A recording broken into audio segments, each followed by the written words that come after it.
राज्यातील सार्वत्रिक विधानसभा निवडणुकीचा प्रचार सध्या अंतिम टप्प्यात पोहोचला आहे। त्या अनुषंगाने जळगाव जामोद विधानसभा मतदारसंघाच्या निवडणूक प्रचाराला सुद्धा मोठी गती आली आहे। मतदारसंघातील निवडणूक रिंगणात असलेल्या सर्वच उमेदवारांनी आपल्या निवडणूक प्रचारासाठी प्रचार सभा व प्रत्यक्ष मतदारांच्या भेटीवर जास्त भर देत आहेत। परंतु जळगाव जामोद मतदारसंघातील विद्यमान आमदार तथा भाजपा महायुतीचे अधिकृत उमेदवार डॉक्टर संजय कुटे यांनी मतदारसंघातील इतर उमेदवारांपेक्षा आपल्या निवडणूक प्रचारात प्रचंड आघाडी घेतल्याचे चित्र सध्या दिसून येत आहे।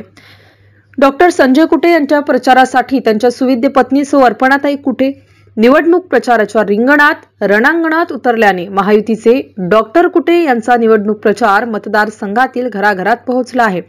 निवडणूक प्रचारासाठी मतदारसंघातील प्रत्येक गावात प्रत्येक घरात अर्पणाताई कुटे स्वतः आमदार डॉक्टर संजय कुटे यांचा प्रचार करत असल्याने संपूर्ण मतदारसंघात केवळ संजय कुटेंचाच बोलबाला पाहावयास मिळत आहे।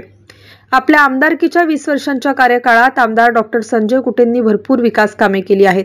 त्यामुळे मतदारसंघातील जनतेचा त्यांच्या नेतृत्वावर विश्वास आहे। भाजपा पक्षश्रेष्ठींनी आमदार कुटेंवर स्टार प्रचारक पदाची जबाबदारी सोपविल्याने त्यांना स्वतःच्या निवडणूक प्रचारासाठी खूप कमी वेळ मिळत आहे। परंतु असे असले तरीही मतदारसंघातील त्यांचे खंदे समर्थक व आमदारांच्या सुविद्य पत्नी अर्पणाताई कुटेंनी डॉक्टर संजय कुटेंच्या निवडणूक प्रचाराची धुरा यशस्वी सांभाळली आहे। अर्पणाताईंच्या या प्रचारामुळे आमदार डॉक्टर संजय कुटे सलग 5व्यांदा प्रचंड मताधिक्याने निवडून येणार असल्याचा आशावाद निर्माण झाला आहे।